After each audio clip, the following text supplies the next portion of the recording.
Hello and welcome to the Decibel Boost podcast, the official music podcast of the website Surreal Resolution. I'm your host, Robert, local business owner and proud kitten enthusiast. And with me, I have... I'm Alex, and I'm going to change my name to the Junkyard Dog. And... I'm walking... Okay, it's funny that Eric Andre is in the new Lion King movie. Yes, he is, and so is Beyonce.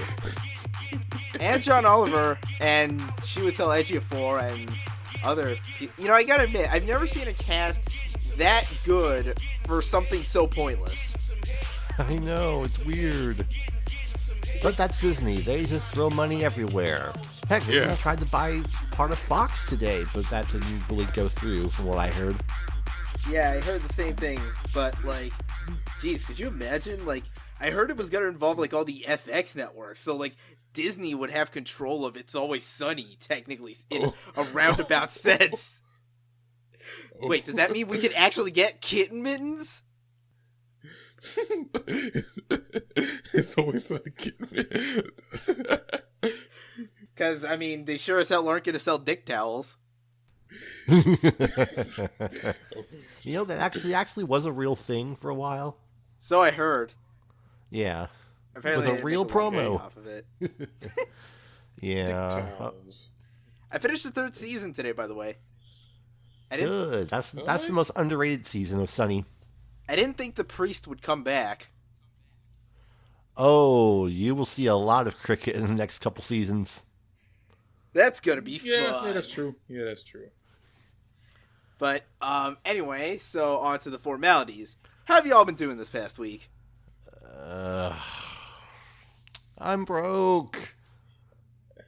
Like, I had spent almost all of my check on bills and fixing my car and putting money on my credit cards, and I need money.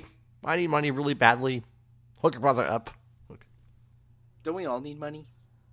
Yeah, but I have like $40 in my account to last me 2 weeks. I was there a couple weeks ago. Then I got paid. I've been there a few times. I can't wait to get paid. Then Get Black Friday paid, comes. Buy a couple good things that I really need. Yeah, that sounds like a fun time. So how about you, Mark? Yo, yeah. Well, let's see. Well, my old laptop's been fixed finally. Although I will start to say that I kind of missed the one, the PlayStation 1 a bit, mainly because at least that one was quiet. I can still hear the sound off of this. Oh, and by the way, I saw Thor Ragnarok this last weekend. Yesterday. Hey. Yeah, I saw it this past weekend too. Yeah, I'm just gonna say, yep, it's easily the best of the Thor movies. So then again, the bar was kind of low to begin with, so, you know. Yeah, that's true, considering the fact that I actually found out, like, wow, you know what? The Dark World was kind of ass. I'm telling you, man, that movie needed more of, I don't know, good things. Like that Mark Mothersbaugh score. Lots of synths everywhere, man. Obviously, it needed more Natalie Portman, right? Yeah, they found their ways to work around that, I guess. Yeah. But yeah, I saw the movie as well. Pretty amusing. Mm-hmm. What else did I do this past week? Usual school, radio show. I think I got an email today, like, soon I'll be able to put in for my specialty, like, after this Wednesday, so be prepared to hear me doing other things on the college radio thing. What else? Oh, I've been blowing through Wolfenstein 2, the new Colossus, this past week. Finally beat it, I think it was Saturday, I think? Cool. Or Sunday. Yeah, I think Sunday. I'm probably going to get that on Black Friday, because it's going to be half off. That very nice, man. But yeah, absolutely Cool. worth the time and the money and the investment. So many Nazis to kill, man. It's so much fun. And also, I managed to acquire a Nintendo Switch. This is actually on loan from my sister's boyfriend. And I actually, like, an hour ago, beat the main story of Super Mario Odyssey. This game is pure magic, and I love every single second and every single pixel of it. And I want to have this game's children. So what I'm hearing you say is, you want this game to take you out behind the middle school and get you pregnant. Yes. I see what you did there. But no, yeah, seriously, Super Mario Odyssey is just like the most fun thing to happen with the series in a fucking long ass time. Like, I haven't had this much fun with a Mario game since Galaxy 2. And fuck knows how long ago that was. I don't even remember, like 7 years ago? I think, yeah, that's just about. Was there anything else? No, I don't really think there was. So I suppose by this point it probably makes sense to move on to the entire rest of the episode, because fun little surprise, there were basically no like news topics that weren't like new song stuff. All we're doing in this episode is talking new songs. We Do didn't. you want to know how slow this news week has been? The biggest story we could find is that Sean P. Puff Diddy Daddy Dirty Money Combs has changed his name to Brother Love. And before anyone asks, no, not in this episode. We're not talking the Taylor Swift thing. No, we're not. Oh, no, not we that. we have to deal with her album on Friday, let alone all this other crap. So no, we are putting our foot down. Yeah. And I promise we'll get to the Welcome to Rockville lineup next week. That was kind of last minute. I didn't have time to fit it in here. Plus, it kind of throws off the rhythm of everything else. So, without further ado, let us actually get into the new song discussion of the past week. As always, there will be a playlist down in the description so you can follow along with us. You know, listen and then come back here, hear our thoughts, you know, get a dialogue going. And to get things started, actually, you know what? Fuck this, man. I hate doing this. I hate having adult responsibilities. Being an adult sucks. I don't like paying bills or like having to go grocery shopping. I just want to fucking sit in my underwear in my goddamn bed watching It's Always Sunny in Philadelphia playing fucking Metroid and Mario Odyssey. And you know who else agrees with me? Psychostick. And me, because that's literally been my life for the past 3 days. Yes. It's been a while since we've heard from these fine lads. I think the last we heard of them was like a Christmas song of some kind. It was that BYOB parody. Yeah, shit. That was all the way back in like last November, I think. So I guess it's appropriate that 1 year later they have a new song. And apparently they're working on a new album coming out spring 2018. That's a ill-defined time period, but there you go. And of course the song is called Adulting. Lyrically, it's basically what you just heard out of me. A lot of complaints about, you know, the things adults have to do, like testing car missions, dealing with traffic, shopping for groceries, paying bills. It's when you would rather just be. And there's even a bit in the video where Rob is just playing fucking Samus Returns, like in his underwear with his belly exposed while he's drinking what is it, 7-Up, Mountain Dew, like one or the other. Not to mention a glorious point at the end where, oh my god, there's a kitty, Sergeant Snuggles, and he's getting him all the Snuggles, and he's getting him all the views on the internet. It's adorable. It's a cute little kitty. But as for the actual song itself, like, yeah, as mentioned, it's your usual Psychostick stuff. So unless you're really in the mood for a lyrically immature, like, roundabout thing, then this ain't for you. Obviously, I found it funny as hell. I'll admit the actual music itself is just okay. It's not Psychostick's best. The vocal melodies are kind of a bit weirdly janky at times, as well as the structure, which kind of feels like there's at least 5 different unique choruses in this song. It's just kind of like flowing from thing to thing, kind of stream of consciously. It's an alright song, but yeah, I mean, the song has been me this past weekend. Just tired of working and paying bills and fixing my car and crap. Oh, and crippling depression doesn't help either. No, no, it does not. Well, have you tried watching a Sergeant Snuggles video?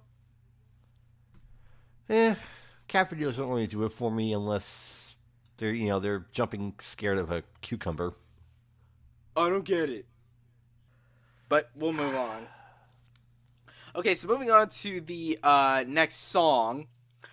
Oh boy, this one. Okay, so there's this hardcore band from New Jersey called Old Wounds.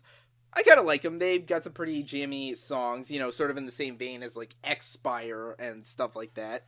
I mean, obviously got to have someone filling the gap since Expire, I think, broke up recently. So they had this announcement they were teasing for Halloween. And their big Halloween tease was that they reunited with their old vocalist, Kevin Iavaroni. I'm probably pronouncing that wrong. And they debuted a new song, Only Your Enemies Leave Roses. And, oh boy, where do I start with this one? So at first, if you somehow manage to be one of the 2 or 3 people out there who's somehow also familiar with Old Wounds, the song might seem not all that out of place at first. It's a mid-tempo, kind of hard-hitting, hardcore jam. Those sliding, thick guitar verse riffs, and just those big, like, grooving drums and all that. And, it sounds alright. I mean, and Kevin, his performance seems okay at first, but then we get to the chorus, and holy shit, the vocal melody on this thing is so bad. And keep in mind, just to clarify, it's not like Old Wounds has been a band devoid of clean vocals. They've had clean vocals before, but this song, the melody is just wrong. It's incorrect. Like, I barely know jack shit about, like, music theory in relation to melodic construction, but even I can listen to this and tell you this is wrong. And I'm gonna say something here, I don't know if it'll be controversial, but this actually grinds on my nerves more than... Oh, more so than Eddie doing that? Yes, I'm not kidding. That alone kind of sinks the whole song for me. On top of the fact that it's a weirdly low energy song by this band's standards. Just, you sure it's not too late to get the other guy back?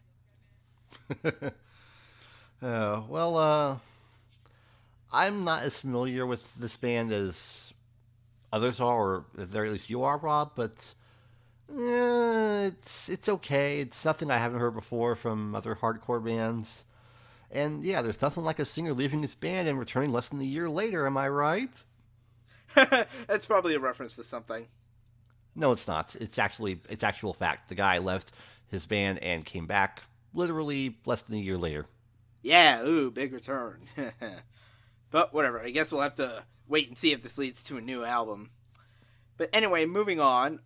So something we missed in the past week or so was one of the big hip-hop album shadow drops. It looks like Mr. 21 Savage, Metro Boomin, and Offset from Migos dropped an album out of the blue, appropriately titled Without Warning. Yep. Yeah, and just following in the week after that, we got a new song from Savage and Boomin alongside Mr. Big Sean. It's a track called Pull Up in Wreck. Like, letter N, Wreck. Now, I will say this. Naturally, Big Sean is the best part of this, although I'm not sure how much that counts in the grand scheme of things. He starts off kind of with a few decent lines, like, about how touring and being famous keeps him separated from loved ones for, like, extended periods of time. Then a bunch of, pumple brags about random shit. Admittingly, he does get a pretty funny joke about GoldenEye in there somewhere. I always appreciate me a good Nintendo 64 reference. But then you get to the rest of the song, like, fucking 21 Savage's verse is just so empty. All I made a note of was that he repeats nigga and dog as, like, the ending bars of his rhymes and shit. It's just like, whatever.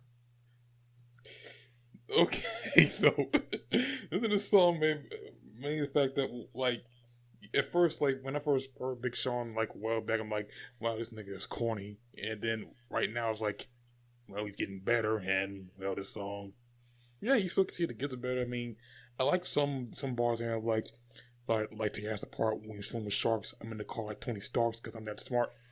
Doing 106, didn't park. Like I'm on my yard, motherfucker, count time, need family time. Okay, I admit that line was kind of good. I know I'm kind of good. Kind of good, and I will say, like 21 Savage is 21 Savage, 50, and of course it got it was like straight up 21 facts, something, gang, squad. Okay, pretty much. That, yeah. Oh, and remember when I said when I said that the Motorsport album, I mean, artwork looked. I mean, you remember that's where I said that the Motorsport art is the best thing about that thing. Looking at Puma Rec, which is just a bunch of black dice. And I'm like, okay, that's okay. I'm liking the album cover and the song, which was black dice, which is like, okay, that's sort of cool, I guess. Yeah, that's not a good thing when the artwork is the best part. But whatever. I'm suppose we're gonna, I guess, hear from these guys soon. I mean, these guys just apparently have the time to just shadow drop shit left and right, but who knows? But let's move on to a song that's actually kind of good. You want to take this one over, Mark? Yes. Yes, I would. Now, as Sally's may know, Prodigy from he passed away this year, and last week it would have been his 43rd birthday. Yeah, that's that's still kind of sad. No, but yeah. Anyway, he once again he released another. He got another post-Memphis track like that. A track called "Hardbody Karate." And I will say this: it's definitely like Hardbody. It's definitely like Hardbody Karate because this track does hit you with some good shit. Like it is definitely it is like this grimy murky banger. Which this was somebody named Vanderslice. That's my name. Okay, okay, and we'll say like this is pretty much. Like and probably features somebody else called from Conway and affiliate of what they call Big Twins, but yeah, Prodigy pretty much owns the song. Like he has this, like I do like this one line, like made a fashion, goddamn you and curse your seed, made you will charge too much and turn your neck green. although I will say one line in the beginning which I kind of go like, oh damn, like. Contrary to be believed, I'm the best rapper alive, which is like, oh man, I'm sad again. It's always so sad. Like I said, Prodigy was still making some good music. Take that as a positive. Even in death, he still goes hard as a motherfucker. Yep.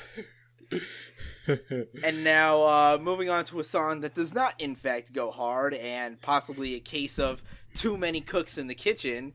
It takes a lot to make a stew. God damn it. When are we getting more infomercials, Adult Swim? Cry of Man was cool, but, more infomercials. Mm-hmm. So, this next song here is just kind of another song that's just kind of out of the blue. From producers David Guetta. There's the name.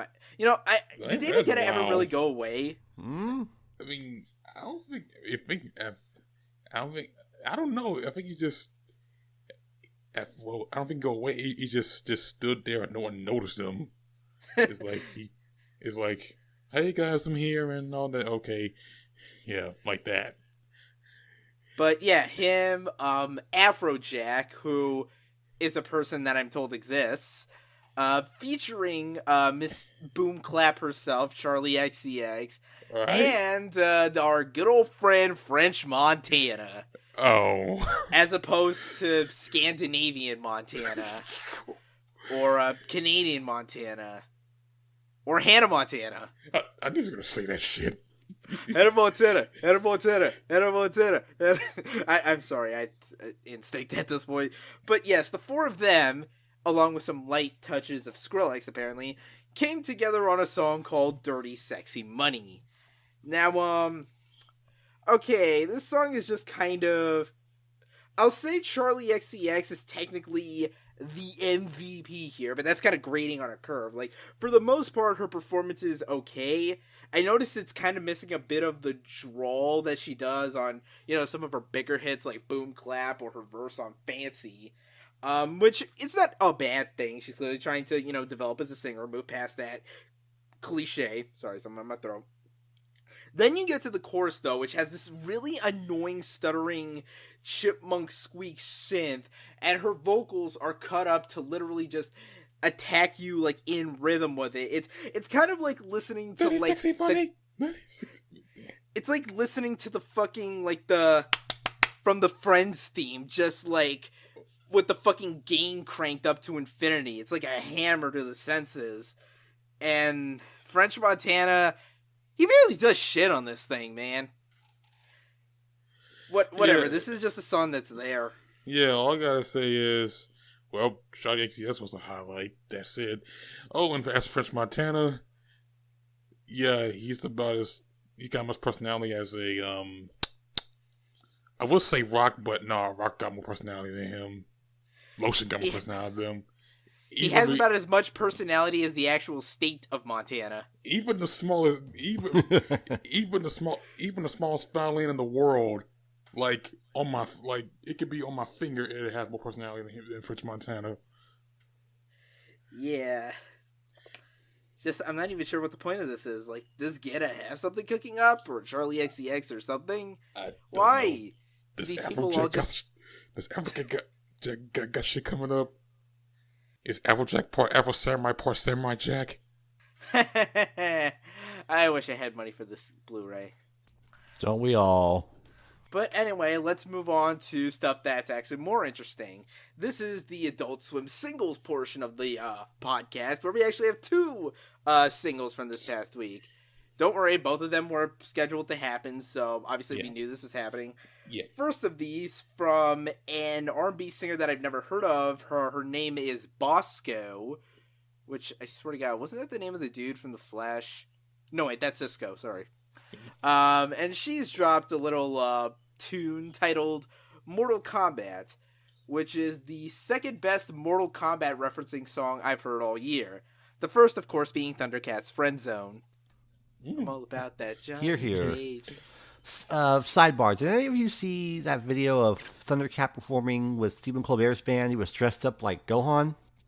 I did not. I have to go back and watch that. Okay, well, it was cool. He's got the 6-string funk fingers going all over town, and it was a fantastic performance. Oh, damn, I need to see that. You must send this man all of the merchandise, Funimation. And Bandai sent him a free copy of Dragon Ball FighterZ. But yeah, as for this song, so as I'm unfamiliar with Bosco, clearly, so when I hit play, I was kind of sort of taken aback a bit by the ominous sort of horror chill wave synthesis, almost kind of like if Comtrue scored a horror movie, sort of. And there's this kind of like this main bass synth sort of treading forward at like these dotted quarter note intervals. And that's kind of like the first half of the song. Just this really... It feels really unsettling. And sure, the vocal performance, it sounds very soothing and romantic. Although, fuck me if I could really piece together the Mortal Kombat references here. I'm maybe not that great at interpreting lyrics, as you can tell. But then, once it gets into the back half, it sort of turns into this more conventionally sort of soothing R&B-ish type thing. Again, it's one of those cool tracks to vibe out to. It's not bad. Yeah, like you, I never heard much about Bosco myself, and I listened to this track, I'm like, okay, like, is this some dark synthy R&B type of shit? I can definitely vibe to this. Like, you know, I have like 2 or 3 times today. Nice. But now let's move on to the other single, and I believe this might be the third or second metal one we've gotten of, like, the fucking, 28 we're up to now? So yeah, this is why I don't do the Adult Swim episodes. I'll just be silent for like 90% of it. That is true. I mean, you've commented on a thing or two here and there, so. But yeah, this one is from the metal band Witch Mountain, who I believe, as I mentioned previously, were featured on Metal Swim. Yeah, Metal Swim before. That was like 7 years ago. So they come with a new song called Midnight, and I still haven't dived into the main Witch Mountain discography, but I think this sounds in line with what I remember of that song. It's kind of this very swagger-heavy, kind of doomy, sludgy tune, like in the vein of your like your Kylie's, your Obsessed, just that kind of really, almost kind of southern tinge type of doom. It's this very stiff, like, rhythmic progression.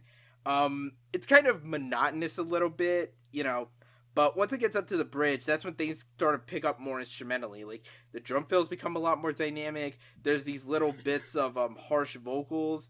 And I gotta admit, Kayla Dixon, from what I'm hearing here, she's definitely one of the better voices I've heard in metal. Like, I guess once I go into their discography, I can get the full context. But the fact she's got, like, that very kind of charismatic, wailing sort of presence. Like, she definitely would have been, like, at home and probably one of the big players in, like, if this was, like, the 70s during the Sabbath era. I mean, this whole thing is basically, like, more Sabbath worship, which isn't a bad thing, mind you. No, this is doom as crap, man, and it's a very good thing. And the vocals give it a really soulful edge to it, which I kind of like. We need more of that kind of combination. Doom guitars, droning, with soulful melodies. Along with a little bit of screaming, of course, because that always makes everything that much better. Gotta spice things up, man. You know, it's the best way to spice things up outside of pouring a little bit of Blair's Megadeth sauce with Liquid Rage. But, you and your sauces. Get sauced, bitch! But moving on to... Okay, Post Malone. But moving on to our next track. Alright, so, Godflesh, titans of the industrial metal genre. Their big comeback album was 3 years ago. It was the first new album they put out in like 14 years at that point. And it was pretty goddamn great, just showing all the industrial kids of today how this shit is done. Now, 3 years later, they are coming out with a new full-length studio album, November 17th, called Post-Self. Now, this one is apparently going to be a little bit different, as their stated intent with this album was to sort of bring their style a little bit out of the metal comfort zone and more into the realms of industrial and post-punk, more to the stuff that influenced them when they were writing Godflesh music, instead of, like, just, you know, just being metal with mild touches of that. This is kind of deep diving into the roots here, as we could tell with the first song they released, which was the title track of the album. When you listen to, like, it is very sort of repetitive in the way that, like, Godflesh songs do tend to be, to sort of get you to vibe out in that kind of menacing little headspace. But when you listen to the guitar work, it doesn't sound as... It sounds more like Killing Joke, or like the really early Swans albums, like their first 3 or 4 albums, than it would anything familiar to, like, Godflesh. Although the programmed drums are still there, and they do still sound very much like very Godfleshian. And the actual vocals, it's kind of hard to explain. I mean, they are different from typical Godflesh vocals, but they're not as, how would I say this? They're not as bellowing and deep. There's more this is also because of the production as well. There's kind of this more grating, kind of static-y quality to it that, again, would fit right at home with, like, sort of the industrial / post-punk shit that was going on, like, tail end of the 70s, beginning of the 80s. It's an interesting little song, and I'll admit, I'm curious to see how this little experiment of theirs ends up panning out. Now, I'm not all that familiar with Godflesh personally, so I don't know if this is par for the course for them or something different, but it was pretty good. I like the droning aesthetic of the song, and I do like the industrial style electronic drums. It works here, but the song is a bit too simple and repetitive for my personal liking. It kind of repeats the same section 2 times over, and yeah, that's more a personal quirk than anything else. Yeah, it's an acquired taste, I will admit. If you're like me, you're used to it by now. But let's move out of the metal space for a minute to check out Mr. Broccoli himself, DRAM, who, as far as I know, doesn't have a new album in the works yet. Or who knows, maybe he's going to shadow drop something on Christmas. But yeah, he dropped a new song with the rather goofy sounding title of Check Ya Fabrics. And it's produced by the one and only abuser of cranking up the gain known as Rick. Seriously, turn down the gain, Ruben. Oh, Lordy Lou. Oh boy. Yeah. Tight. I felt that. I felt Alex just cringing at the moment. But yeah. I'm still mad at him for cranking up the volume on Death Magnetic. It's bad when a Guitar Hero rip sounds better. That is bad. But getting into this song, did anybody else get kind of like a Chance the Rapper-ish vibe to the production? Or was that just me? Sort of, I guess. Like, I think the drums, like, got some vocal effects work on them because it's like, it sounded like some sort of chipmunkish, or maybe chipmunkish, but sort of like voice pitching type of shit. They replaced drum with the Vocaloid. Hatsune Miku is taking his job. Is she gonna do the Rolling song next? Feature Lil Yachty, because of course. We'll say, this is sort of a weird track. We'll say I did get a very funky bluesy vibe from this, at least I got from the production. Yeah, but there's like something about the production that feels weirdly off, and I can't say it's the usual Rick Rubin complaint necessarily. It's something I can't really put my fingers on. It's the weirdest thing to me, and like there's also something weird. Like I know DRAM, his appeal, he has kind of like a carefree, almost kind of a sing-songy flow to how he raps and stuff, but like there's something that rhythmically just feels like off about this thing, like even by DRAM standards. It's just, I don't know, this is a weird one, man. Pretty much. But anyway, let's move on from that to more Gorillaz. Yes, one of DRAM's associates, the Gorillaz, have released yet another new song of however many they had like in the backlog that I guess didn't make it to Humans. Or I think this one might have made it to the deluxe edition of Humans. I'm not entirely sure. I checked, it isn't. Just be glad that they're doing these as one-offs and not like Avenged Sevenfold, who are doing a deluxe Game of the Year edition of the stage. But Alex, that was the album of the year according to Loudwire. I'm sorry. There's no stopping shit taste. Yeah, not even Crazy Diamond can fix people's shit taste and everything. But we're getting off on a tangent. Yeah. But yes, this new Gorillaz track is a piece called Garage Palace featuring a rapper named Little Simz with the Z. That's important. Listening to this, I like the beat. It's this very bouncy, kind of like a cross between like chiptune and I guess a drum and bass, or I don't know, UK garage, whatever the proper term is. I feel something. It feels something that you would hear like in the late in the late 90s. Like I can hear that. You can hear that bounce that you hear in some house parties and all that. Yeah, I'd never get there from this piece here. And Little Sim's actual bars on this thing, I can't say I really understand what the hell it is she's rapping about. I will say she does have a really fucking killer flow, and it just sounds badass as shit. Hear, hear. Yeah, I can agree to that. So, who knows what this leads to? I mean, I've heard that Damon Albarn say that they wrote enough material for, like, at least 2 Gorillaz albums, so... Oh, damn. You never know. So I'm guessing I get another one next year? Possibly. It could happen. It's possible. But moving on from that, back on to our boy Flying Lotus, which, where the hell's the new album already, you fucking bastard. Where is it? Come on. Yeah, but anyway, we've got a new song from the man, a track called Post-Requisite, which, I read this somewhere, but I believe this is supposed to be one of the songs he wrote for Kuso, which, no, I still haven't watched. Mm-hmm. Damn it. Me either. I gotta make the switch over to Verve. I hear you get Shudder on that, so... Yes, you do. Oh yeah, Nice. yeah. Hopefully, I should get that as long as they connect. Don't connect Funimation. As long as they connect my Funimation and Crunchyroll account there. They actually sent me a 30-day trial of that, so I figured, you know what, I'll do that because I still get Crunchyroll Premium through them, which is nice.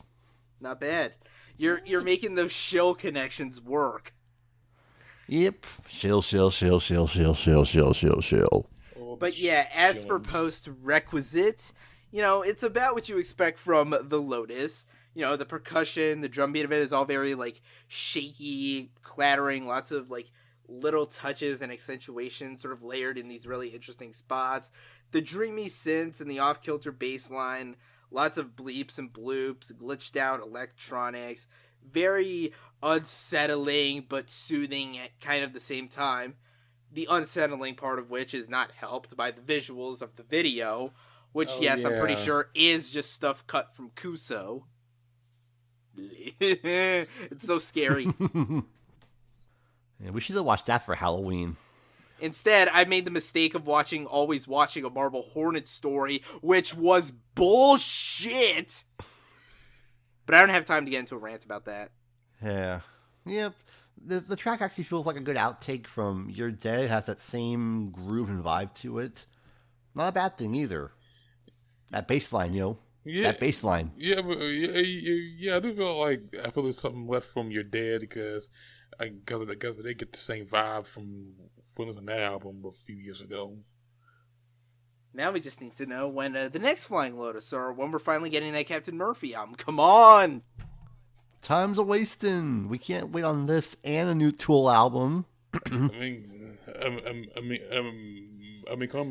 you got your movie done and you did your thing with Watanabe and Blade Runner.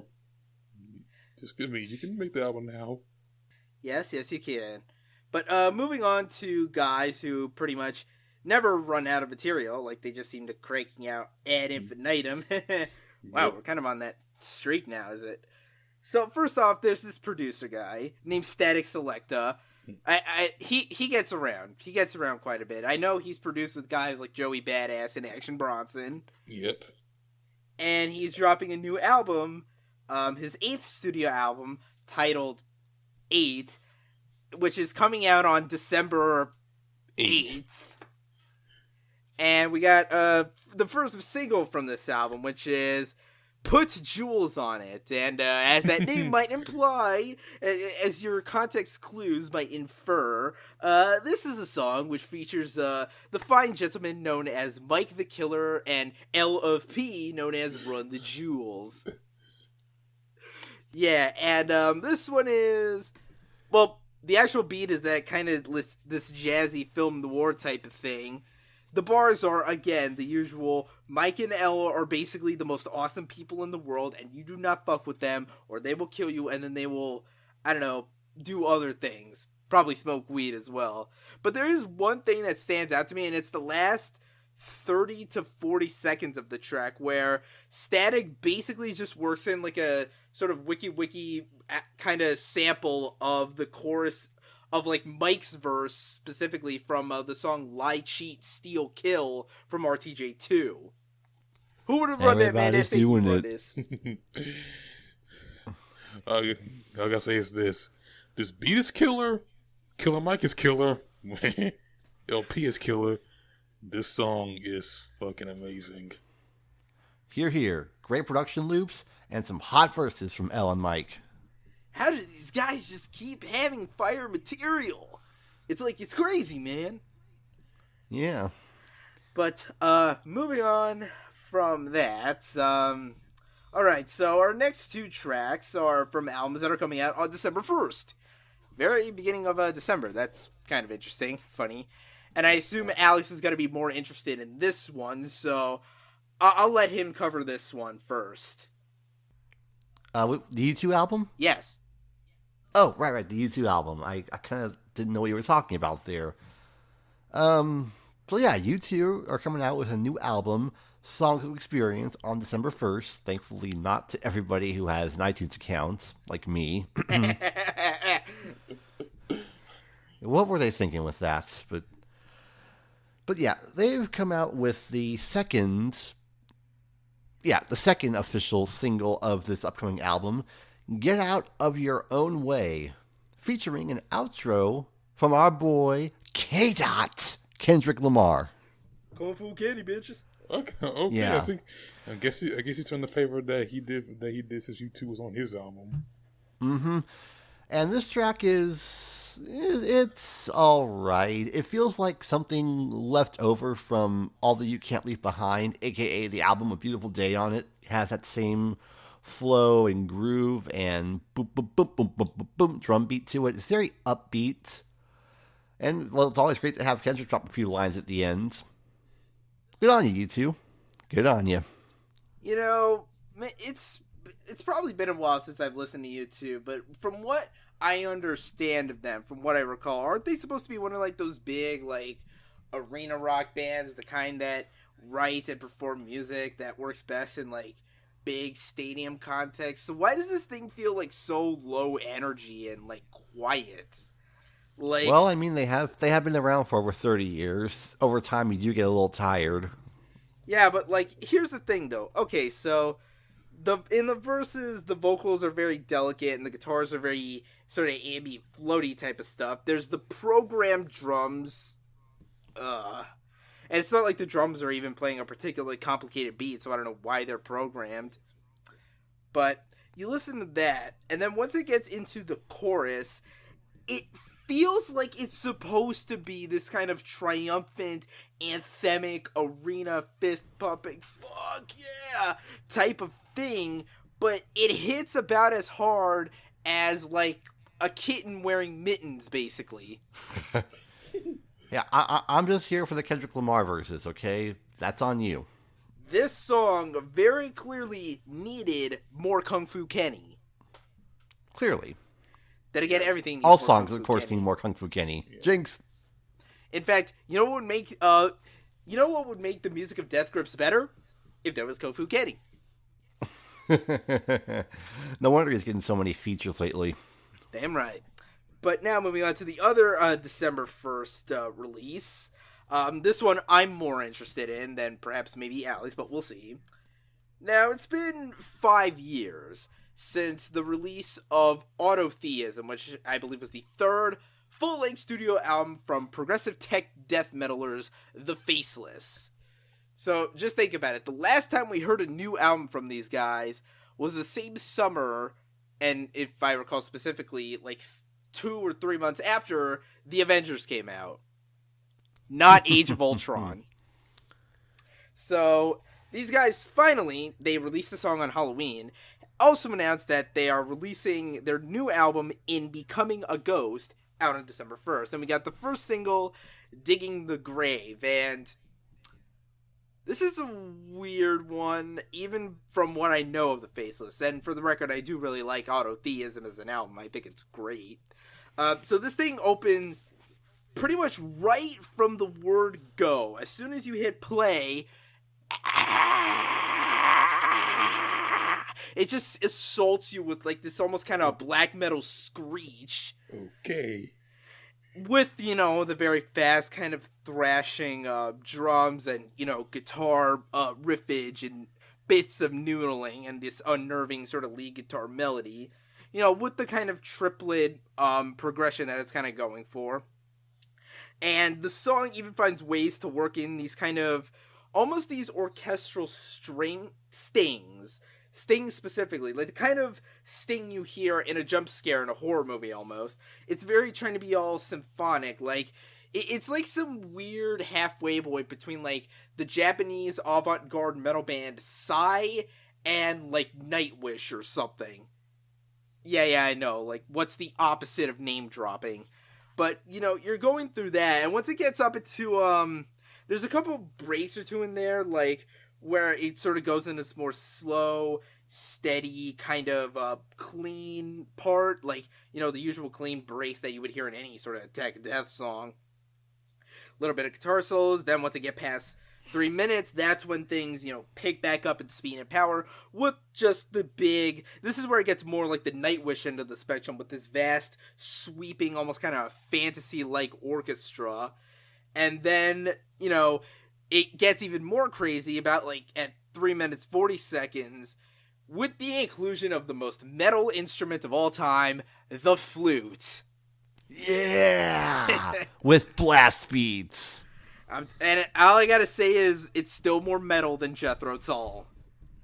But indeed, I'm not sure about this song. On paper, it seems fine. And look, I get that it's a thing for bands like this to kind of throw influences at the wall to see.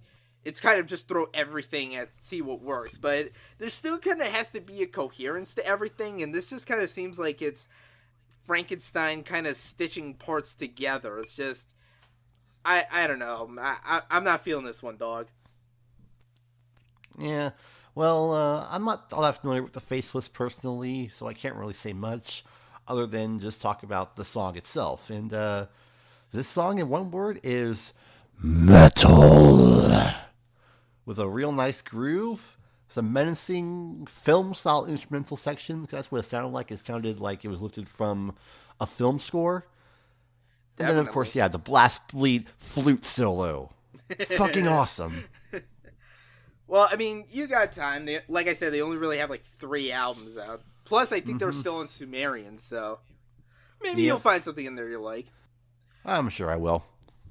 But now for the last song of this week, and possibly the biggest one, the biggest deal. So, during the past week or so, possibly 2 weeks, there were these mysterious cryptic teasers posted around places, both physical and on the internet, by the musical collective known as N.E.R.D.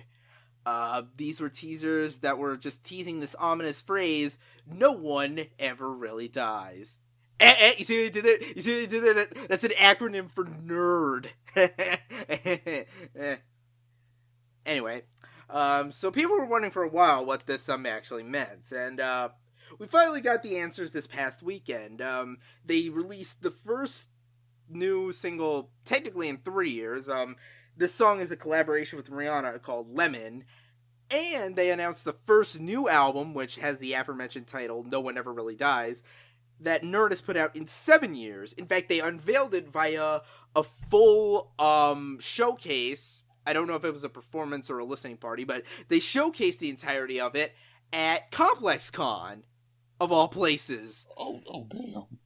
So motherfuckers were able to listen to N.E.R.D while, buying bottles of The Last Dab and, stuff. Probably trying to survive the heat of it all. By the way, I so cannot wait to see that Wale interview. It's gonna be fun. Oh. But yeah, man, this is a name that sure takes me back to the days. Those days must have sucked because this song is crap. Holy shit. Like, just, that's again, right off the bat, the fucking beat of this thing is just, like, so many just childishly sounding bleeps and blips. This sounds like, fuck, dude, I'm not sure what I'm trying to say here. The closest I could think of is Scott Storch beats sound better than this. This sounds this sounds somehow more half-baked than one of that tub of Lord's hits. It's just this annoying bleeps and blips kind of like thudding on your senses. It's like, make it stop. Make it stop. And of course, like, in the choruses and, like, the verses that are N.E.R.D themselves, the vocal interplay, because it's also playing against this bad vocal sample, it just sounds really cluttered and awkward. It's too much going on at once. And then there's Rihanna's verse, which is okay, I guess, though truth be told, I couldn't even tell it was her at first. I'm like, is this really Rihanna? It sounds not, wherever she's from, like her usual accent type of thing. unless she's trying to downplay it because reasons. But yeah, this is just annoying. This is like really fucking annoying. Holy shit. Anyone else got any other opinions on this? Nope. Not really. I played a song that went in and out. Damn. Wow, I'm really the only one that I guess had strong opinions on this. It's weird that I feel alone on that, but whatever, I guess. Shit like that happens. And, yeah, that's basically all the new songs, and that's basically all the big shit we had to get through. So now let's just round this out with, discussing the new album releases for the week of November 10th, 2017. Starting off from the top, the newest album from doom metalers Electric Wizard with Wizard Bloody Wizard. Geez, could you imagine them going on tour with King Gizzard and the Lizard Wizard? The newest album from indie rockers Walk the Moon, What If Nothing.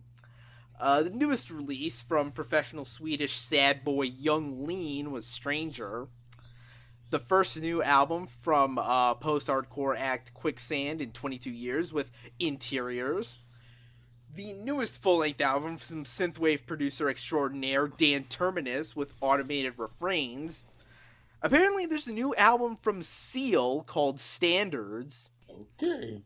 Okay then. Apparently from the track list, it's like a bunch of covers of like classic jazz standards. Something I'm sure Alex could probably educate you about with his fancy education and all. But shut up, Rob. Yeah. Don't make me lecture you about the girl from Ipanema. And anyway, moving on. This one is technically coming out, I believe, Tuesday or Wednesday of this week. So it might already be out by the time you're listening to this, but we got a new album from Tim Heidecker, of all people, called Too Dumb for Suicide, Tim Heidecker's Trump Songs. That's going to be a fun listen. The newest studio album... Wait, didn't they have one out last year? From sort of metalcore hard rock act Tooth Grinder with Phantom Amour. Apparently there's a new album from Evanescence out this Friday called Synthesis. Yes, there is. It's synthetic and orchestral rearrangements of some of their older songs, which is neat, I guess. So we're here bringing back to life in an orchestral score, so in an orchestral way. Yeah, it's kind of a niche thing with rearrangements, but whatever. I, for one, can't wait to hear Wake Me Up Inside with even more orchestras. But anyway, we have the new mini album from Sleigh Bells with Kid Khrushchev. Apparently there's a new studio album from Miley Ray Cyrus's dad with Set the Record Straight. Okay. And no, I'm not calling him by name. I'm doing the Boruto's dad thing. And last, oh boy, the moment we've all been waiting for. Oh, God. The newest album from Taylor Swift, her fifth full-length studio album, if I recall correctly, with Reputation. Oh boy, it's gonna be a fun one. Yeah. I'll be too distracted with other shit to get around to it first time, but who knows? Maybe. And that basically covers all that. So now we clean house and get the hell out of here. So, Alex, where can they find you on the internets? Same place as I always say, Aura of Azure, literally everywhere. And now you can find me via telephone. Let's call 867-5309 and leave a message at the beep. God damn it, Tommy Two-Tone.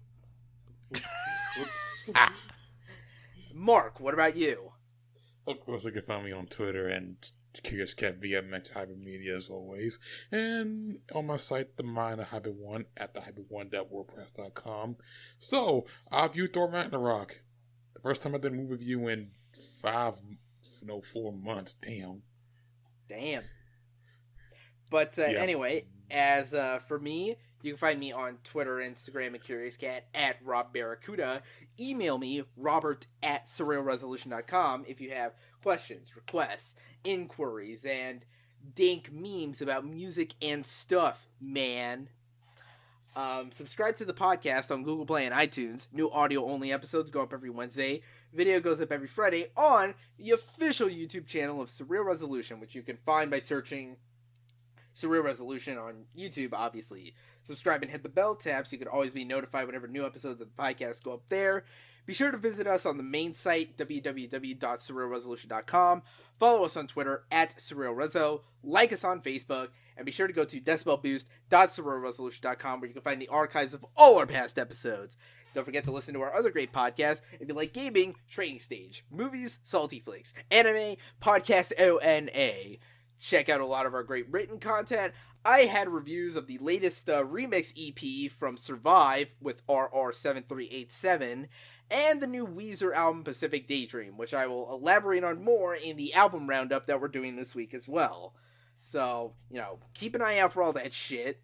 Jump into our Discord chat if you want to see us arguing over what place has the best chicken wings. And, of course, a shout out to the producer, Mr. E, for graciously letting me use his music for this podcast. Thank you for listening. This has been episode 58 of Decibel Boost. And so, until next time... Wow, I really don't have a segue for this. Fuck. B-dubs is good, Corey. Wank, wank, wank.